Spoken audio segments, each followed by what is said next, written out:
Magnus Carlsen seperti biasa keluar sebagai juara Air Things Masters setelah di final hari kedua mengandaskan perlawanan Ian Nepo berkat 2 kemenangan yang salah satunya cuma berlangsung dalam 30 langkah dengan buah hitam melalui pembukaan Sicilian Defense. Sesudah pengembangan kuda raja, pion E6, D4, pertukaran, kuda makan, dan kuda C6, kita berada dalam Sicilian Taimanov. Kuda C3, menteri C7, gajah E3, lalu A6. Ian Nepo di langkah ke-7 mulai menekan di sayap raja, yaitu G4. Magnus menukar kuda, menteri makan, dan B5. Ian Nepo rokade, lalu gajah fianchetto. Setelah raja B1, kuda raja keluar menyerang pion dan pion dipertahankan. Kemudian benteng C8, lalu G5. Langkah ini membuat Magnus tidak bisa rokade karena sesudah kuda H5, menteri D2, gajah E7, Ian Nepo mengembangkan gajah dan seperti terlihat menteri dan benteng menekan pion membuat raja tidak bisa kemana-mana karena harus membantu pertahanan pion. Sebab itu Magnus mengusir kuda E2 dan D5. Sekarang dia bermaksud rokade, tetapi gajah G4 serangan pada kuda dan kuda tidak memiliki jalan pulang, jadi dia dipertahankan. Namun Ian Nepo menghilangkan kuda, pion makan merusak pertahanan sayap raja. Dia kemudian melanjutkan dengan kuda F4 serangan pada pion. Magnus mengabaikan, dia mengambil pion, dan setelah kuda makan pion, pion makan pion, menciptakan pion bebas. Ian Nepo melanjutkan dengan gajah menyerang menteri.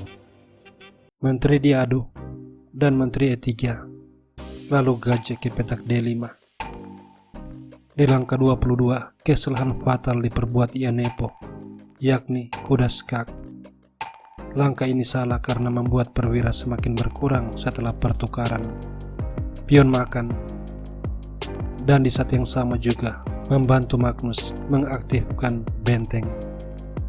Dia bersiap menempatkan diri di baris kedua.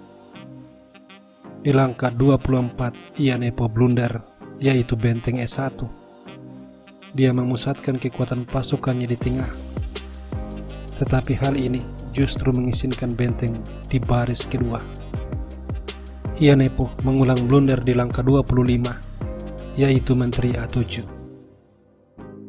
Bersiap untuk meluncurkan pengorbanan benteng, tapi ini tidak berhasil karena menteri langsung diadu. Ian Nepo menghindarkan menteri ke petak D4 dan benteng makan pion.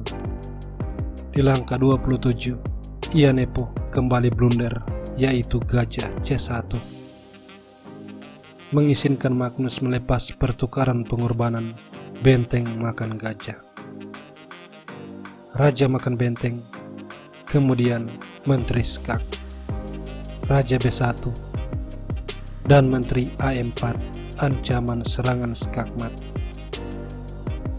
Ian Nepo akhirnya membalas benteng di baris kedua, tapi sudah terlambat karena gajah makan pion skak, dan dia langsung menyerah karena apapun langkah yang dia perbuat, raja akan terkena skakmat. Sebagai contoh, jika raja A1, gajah B3 skak, raja B1, menteri skak, raja C1, dan skakmat. Kalau raja menghindar ke petak C1, menteri skak, raja D1, gajah B3 skak, dan benteng harus menutup, tapi menteri makan benteng. Lagi-lagi skakmat.